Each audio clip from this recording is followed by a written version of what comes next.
Good day. Today, I'm here with Vice President of Strategy, Business Development, and Community, Suchit Jain. I know there's a lot of students out there, Suchit, as part of our community, and we want to start telling them a little bit about you. So I'm going to begin and ask you, Suchit, where did you grow up? Well, I grew up in northern part of India. It's north of Delhi, around 200 kilometers from there, in the foothills of Himalayas. It's a beautiful place called Dehradun or Doon Valley. Sounds lovely. At the foothills of the Himalayas. It must have been beautiful, inspirational. And in your younger years, who was it that made such an influence on your life? Well, I'd say, I mean, if there's only one single person I have to name, it's probably my mother. She didn't go to college or anything. In those days, she got married early. And I think when I was born, she probably was 21 years old. She only studied till, let's say, 10th grade. However, I remember her helping me all the way to in my 10th grade with English and math and stuff like that. So, and then, she has done a lot for me in those early days. Yes, and I was very fortunate on Zoom to meet Suchit's mom, and she was at his house. And she actually brought him a cup of tea. I think she was checking up to make sure you were doing your work. My mom was visiting from India. I mean, I see her maybe I'd say once in 2 years or so. I would like to do it more frequent, but anyway, she was staying with us for a couple of months, which was nice. That's nice. And I know, we have visited so many schools, you and I. We've been to Shenzhen, Delhi, certainly even Dubai. And you went to a very good school that's probably contributing to where you are. Can you tell us a little bit about that high school experience? Yeah, so I went to the very good, I think you're referring, when you say good school, you're referring to IIT Mumbai, or I call it IIT Bombay or Mumbai as we now know it. But, in the beginning, of course, it's the high school where I went to. So as I mentioned, I went to Dehradun. I grew up in Dehradun, and the school, it's very well known for high schools. So I went to this school called St. Joseph's. And I always say this to my kids, that if you're in the right company, everything ends right. So just make sure you're in the right company. So I think I was that St. Joseph's was a good school as a good starter for me, and I was lucky enough to get into engineering college of IIT Bombay. And what did you study at IIT Bombay? Well, I studied actually civil engineering, but my focus even within there was on FEA, which you know very well. I continued during my life. So yeah, that's what I focused on, and especially in there on earthquake engineering. Finite element analysis is what Suchit is referring to for FEA. And it's interesting because the IITs at that time were really the top schools.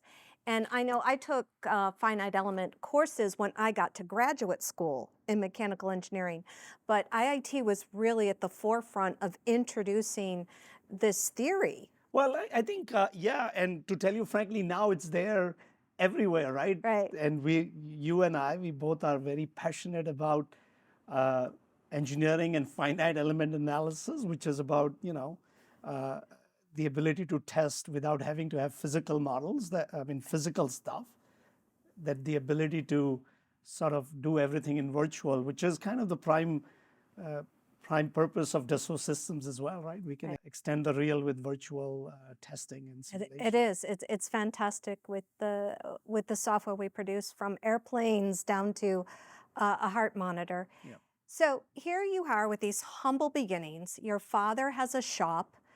You go to IIT in Bombay, an amazing school. How did you get to the United States of America? Again, going back to my theme about being in the right company. So being in IIT in those days, I mean, when I say those days, I probably am dating it, but I graduated, so it was 1988, 1992, 4 years.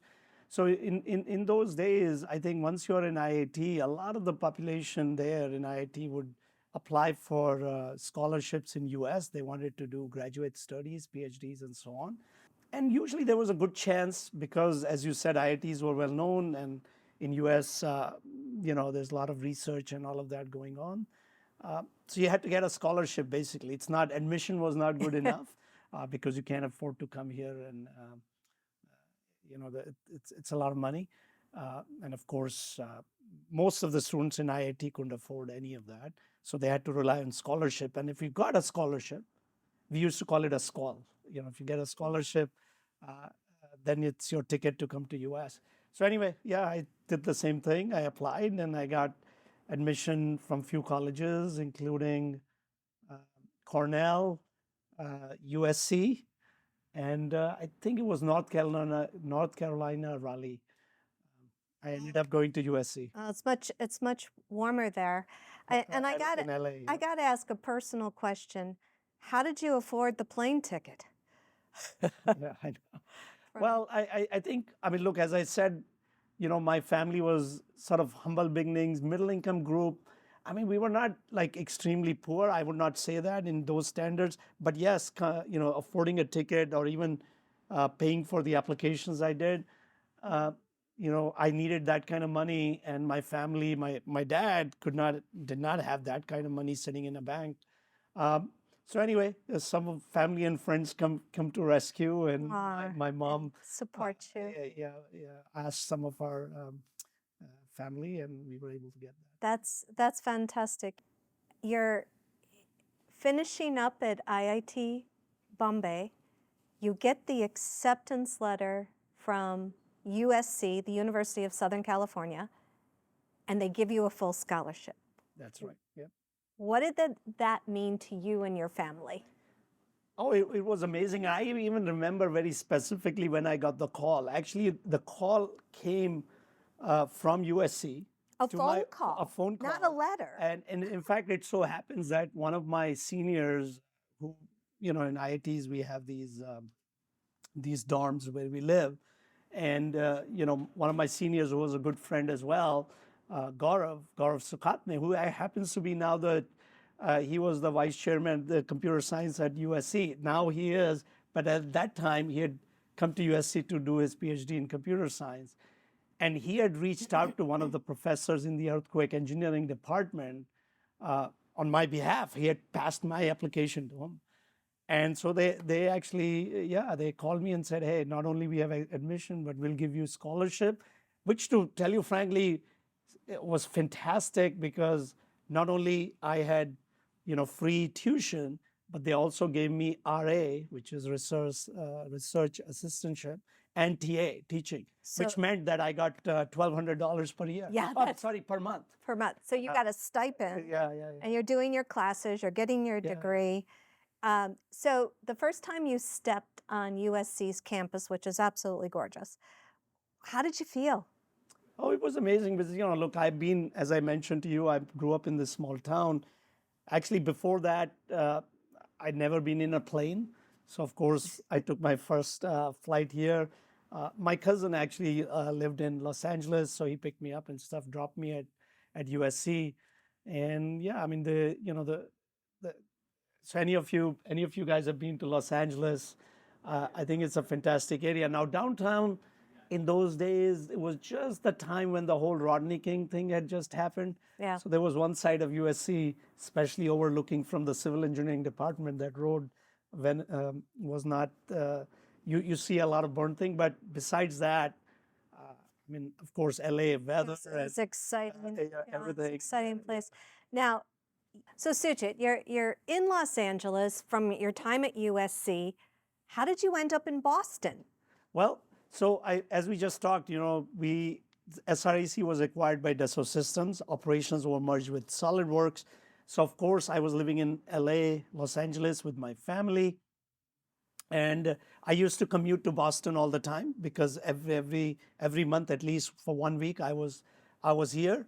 And then as I was doing this, I believe it was in 2009, opportunity came. At that time, Jeffrey, who was the CEO of SolidWorks, said, Suchit, we're doing more and more strategy towards the next step of SolidWorks, and how SolidWorks can really help Dassault System, how the two things can really be working more synergistically together. Around that time, we were also thinking about the next step towards the cloud and cloud platforms. So he said, hey, you probably are the right person to move uh, to Paris, so you guys can be closer around the strategy, and we can formulate kind of the next version of SolidWorks, if you will. And as I was a little bit afraid of the change, but I took the change, moved with all of my family. Yeah, you have 3 kids. You have a set of twins. That's right. That's right. So they were young, but we thought of it as a great opportunity. My wife always was around in LA, so it was a little bit hard for her in the beginning, but change is always good. I ended up, we actually had some of our lives the most fantastic years. And then when I came back to US, I came back to Boston. So from LA to Paris to Boston. And it all began in a valley in India. That's right, Doon Valley, Dehradun, small town. Yep. You were involved in civil engineering, finite element analysis, and I think a natural disaster happened. I remember you telling me about. Why don't you tell the audience a little bit? Well, that is a fantastic story. Well, I'd say fantastic from an experience perspective. But in 1994, this is the Northridge earthquake. This is the big earthquake which happened in Northridge in Los Angeles area. And as I mentioned earlier, my scholarship was from the earthquake engineering department. So of course, I'm doing my PhD there at the time, and all the PhD students, my professor says, well, it's field day, right? So earthquake has happened, you're going to do microseismic analysis by instrumenting on these buildings. So I remember with Tanya. Tanya was from former Yugoslavia. There was Nick from UK, myself, and another guy. 4 of us took our little instruments, and there was a Holiday Inn building in Northridge, and the sirens were still going on, and there are these 4 students going on top of the building and instrumenting. I remember seeing rooms where pillars had cracked and the beds were undone, which means people just left the building, rushed. And there was one guard, and he was like, these guys must be crazy. What the heck are they going into a building? So, well, that's a student's life. And Right. to tell you frankly, I didn't even feel scared or anything. It was just more excitement that we get to see all of these things. So yeah, that was an interesting experience. So how did you go? Now you are in the middle of all this. You're doing what your education is teaching you, and you're going to lean towards a profession that was brand new at the time. Why don't you tell us a little bit about that?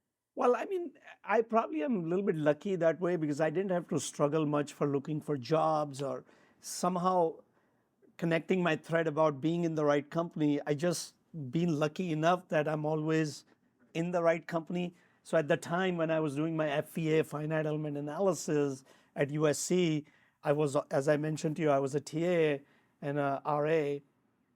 So so our professor was Dr. Wingarden, who also had started this company called SRAC, which he then, he really said, Suchit, you got to work for me. Even if you want to start part-time, whatever, do it. Anyway, this is how I ended up. So being in that right company at the time. I even remember, by the way, this is a quick anecdote. At the time, there was a class which was being taught. We were actually 4 roommates. One roommate, this guy Ravi was the teacher, was actually teaching the class. Other Ravi was the grader, and I was the TA for the same class. Now, I don't know if it's kosher to do that. But you were all there together. So yeah, it was. And this became structural research. And later, like you said, being in the right company, structural research was bought by SolidWorks, right? Yes, and in fact, a small correction, bought by Dassault Systems. Excuse me. In fact, I helped sell. I was very close to Dr. Wingarden, who had founded the company. Barbara Guerra was running the show. She was the CEO, and I was doing a whole lot of things with them. And so I remember going to Paris a few times, meeting Bernard at the time, trying to sell and convince them that them spending in simulation with structural research would be the right strategy. So Dassault Systems made the investments in us. They bought the company. It was around, I'd say, 2000. And then subsequently, a lot of the work we were doing for simulation, which was very much tied to SolidWorks, our operations were merged with SolidWorks. So we ended up with SolidWorks. And a lot of you guys know the simulation you see inside SolidWorks today is something I worked on very passionately for a number of years. And it works very, very well. And we have a lot of students out there, whether they're on a formula team or a Baja team or a rocket team or a robot team, using not just SolidWorks, but also simulation.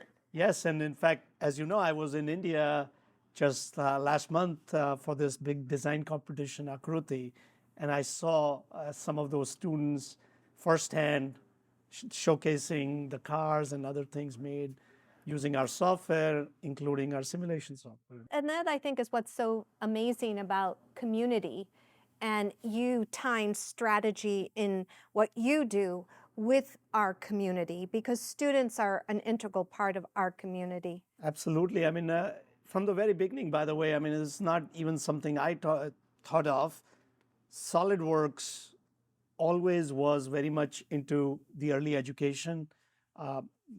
And it's a virtuous cycle, as you know very well, Marie. Right. You're an educator as well. And so SolidWorks was always involved for so many years. But I think what we have done is just kept that thing going. And now it's become so big. We have close to 5 million students. And I said over the years, we say 10 million, but I think it's more closer to 15 million or so students have probably touched our software one way or the other. Right. And I think it's great you got to go back to India to judge Akruti, which is the national design contest in India that featured the highlights of sustainability, some of the best designs, and also women. And what is really great about working for you, Suchit, is you have a team.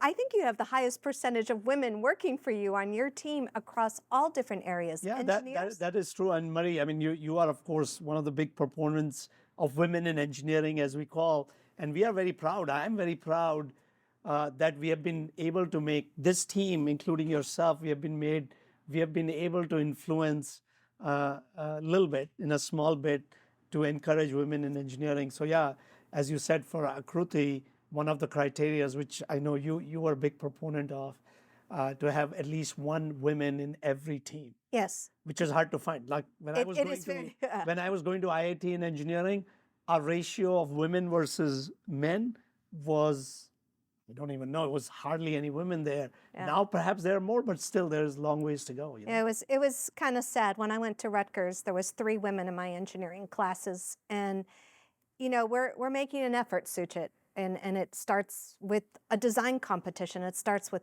the company. So now, as you go forward in your role, where do you see the future of Dassault Systems, of what you're doing? Well, Dassault Systems' future, I think Bernard Charles, our CEO, talks about harmonizing nature and life, basically product, nature, and life, connecting products and what happens around it. I'm very proud to work for Dassault Systems because they really have this attention towards the world as we live in, and how do we sort of make the world a more sustainable place? How do we improve quality of life? So this is kind of the emotional paycheck we always talk about. So I'm very proud of that. And I think, so when we talk about engineering and the future, I think it is about that. It is about connecting sort of our daily things, what we do, and how it improves, sort of everything we face on a daily basis. And we are seeing that if you look at our technology and what we are able to help with, whether it's IoT, whether it's AI, whether it's EVs, medical. I mean, look, during my career, I've visited so many of our customers. And I am always proud to say, any innovation which is tangible, where you can touch and feel, is probably designed in SolidWorks, Dassault Systems software. That's amazing. And I know we have visited many, including startups, And that's a whole new area in your journey, which is our startups, entrepreneurs, and makers. Can you tell the students something about that? Because they might be interested in Oh, being a startup. absolutely. I think we call it our paying forward strategy because our goal is not to have equity investments in startups and so on. Our goal is to make them successful businesses and they will become our future customers, if you will. And I always say, I even tell to my kids, this is the time where the world around us is willing to invest in you. So young people, if you can actually think about, if you have an idea, take it further. The world around us, around you, will support you, including us. So Very well said. As we come to an end of our time together, Suchit, is there something you want to add to tell the students? sure. Just summarizing, we discussed a lot of points about my journey of where I'm here. Some of the takeaways for me have been, which I think would be very relevant for you as well. One is be in the right river, right? As in keep the right company because they'll take you further. It'll connect all the dots in your life. Uh, don't be afraid of change. Whenever change comes, because change always brings good things. Um, in my case, as I mentioned, I was not afraid to go from India to US to Paris, move back to Boston where any opportunity comes. Don't be afraid of change. And the last one I would say is network. You will get a lot of opportunity to be in with great people. So network, build your network, and take that opportunity because those people will help you in your next job, in your next career, or next company you're going to create. Thank you, Suchit. Thank you for being us. And thank you, students, for taking time to be with us today to learn SOLIDWORKS, to learn 3D Experience SOLIDWORKS and our SOLIDWORKS cloud apps, and all the great software that Dassault Systems produces to help your future.